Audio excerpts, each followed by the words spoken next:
quiet window, Dan, by their standards. Is that all about to change?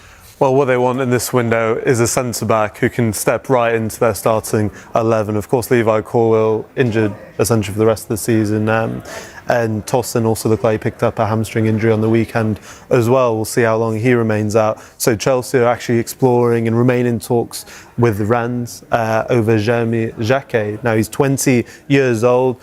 Rennes value him for around £56 million, and I've been speaking about him in the last few months. Someone Manchester United are also monitoring as well. Some of the biggest clubs around Europe are all seeing how he develops in Liga. Now Chelsea, Liam Rosenior knows him, of course, being at Strasbourg, playing against Rennes. Whether he is the right person to come into the team, we will see, because he still feels a little bit raw. Bournemouth's Marcos Senesi could be another option. He's out of contract in the summer. Chelsea also aware of that. But for now, it could look like Jacquet could be their number one target for this window. Is this a bit of a problem area for Chelsea centre-backs, Jeff? Because they've signed so many, and I guess a lot of Chelsea fans would say the ones we've brought in are only maybe marginally better than what we've had before. They desperately need to find their partnership, don't they? The two that work going forward. Yeah, it's difficult when, like you said, you've talked about, and they have brought in a good few centre-backs over the last couple of years, and whether it's not worked out or the players haven't been ready, but it seems like they want to find someone who's ready to go now. I think maybe it's a little bit of a punt, getting him. I think he's a 20-year-old. Is he ready to go straight in? Who knows? But I suppose Liam, who's managed in that league, has seen a lot more of him than me. Definitely in any way. But that's interesting, isn't it, even that conversation? Because as we've been led to believe with Chelsea, it's, as you just mentioned, with bigger clubs, they sign the players, the head coach coaches them, but they would surely be in communication with Liam here, because he was so keen on him at Strasbourg, part of Blue Co, basically Chelsea. Yeah, so like I said, he'll know all about him. And I'm sure he's saying yes or no if he thinks he can go straight in and improve Chelsea, because him selfishly as a manager, he wants all the best players in to help him do as well as he can this season. Yeah. What about just looking at Liam there and wondering what conversation he has had with Raheem Sterling, Dan? Because when he came in, he said it's basically a clean slate for everyone. There's no such thing as bomb squads under Liam Rosenior. He hasn't played for Chelsea since May 2024, was on loan at Arsenal last season. One goal in something like 29 appearances. That was against League One Bolton in the League Cup. What about his future? Could he move on this window? We know he's not going to walk away from a huge contract, is he, at Stamford Bridge? No, absolutely. And what our colleagues in Sky Italy are reporting is that Napoli, of course led by former Chelsea manager Antonio Conte, are exploring a potential loan option for Sterling in this window. Now, we've also been reporting throughout this window that, from our understanding, Sterling would love to stay in London, and Fulham, for example, would be a club he would be interested in joining. Now, we don't know from the other side whether Fulham would explore that deal, because, as you mentioned, he'll be on quite extensive wages, and how will they negotiate that with Chelsea? As you mentioned, again, we're kind of talking about James Ward-Prowse. It's just incredibly sad for Raheem Sterling that over the last 2 years or so, he's just not played a whole of a lot of football. But you just think for a Premier League team especially, he would be a great signing. I mean, Napoli makes sense because there's so many former Premier League players there. You look at Rasmus Højlund, Kevin De Bruyne is injured at the moment, but Scott McTominay, Billy Gilmore. So it clearly seems a good safe haven for players who need a move. Chelsea, Dan and Jeff, might argue that, all right, we've given Raheem Sterling opportunities to play football. We let him go on loan to Arsenal. We've offered him other loan deals, and perhaps, as you said, because he wants to stay in London, there are only a few clubs that would entertain that. Does it come down to where his motivation is right now? Because understandably, you're not going to walk away from figures that have been banded around £25 million left on his contract, or a number near that.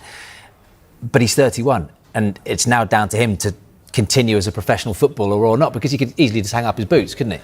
Yeah, it's quite ironic. I was around 31 when I finished. So. Did you have £25 million waiting? No, I didn't. I wish.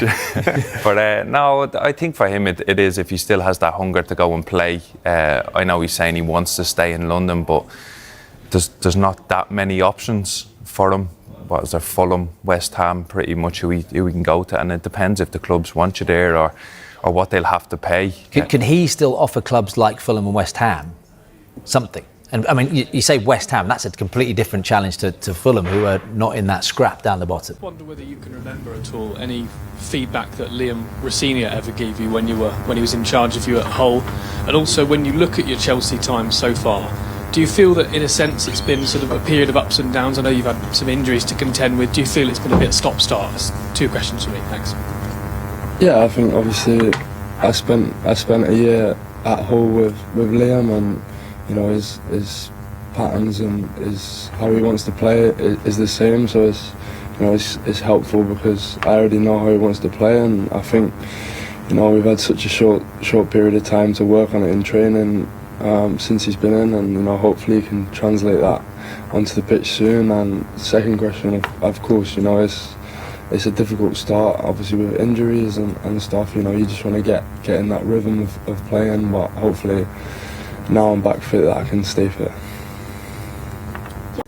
Yeah, I think the main thing is whatever club he goes to, with how little he's played, he's not going to be ready to go straight into the starting team. So it has to be a club who will give him time, maybe a couple of weeks to come off the bench, train and get ready to play. But you look at his career, he's been a fantastic. I'm sure he must look at some of his former England teammates, Liverpool, Manchester City teammates, that look at, Jordan Henderson, James Milner, all of these different players who've made other moves around the league, who are still playing at such a high level, who we hear from all of their managers talk so highly about what they bring to a changing room. I think Raheem Sterling, it just depends on his motivation at this point in his career, but there's no doubt he would offer so much experience, still so much to offer on a footballing sense as well. Yeah. Right, let's talk about Manchester City, shall we? And the man behind us there, guys, Mark Gay, who's put pen to paper. He believes that City is the perfect club for him to improve his game. The England defender signed a 5.5-year contract after completing a £20 million move from Crystal Palace.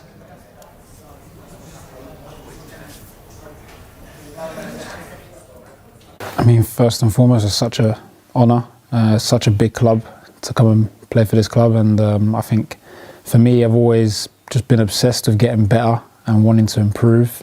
That's something that I'm constantly striving for.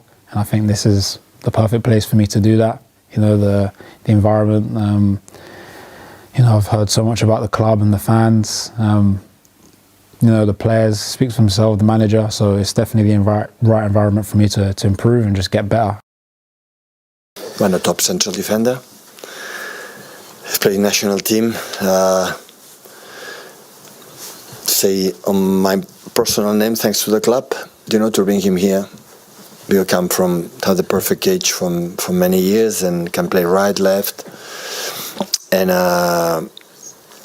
him especially, because I know how it was wanted to choose us and bring him back for the problems that we have in the back in the next few months. So yeah, it's really, really important he's here. And I'm pretty sure if you have a more contract in Crystal Palace would have been impossible.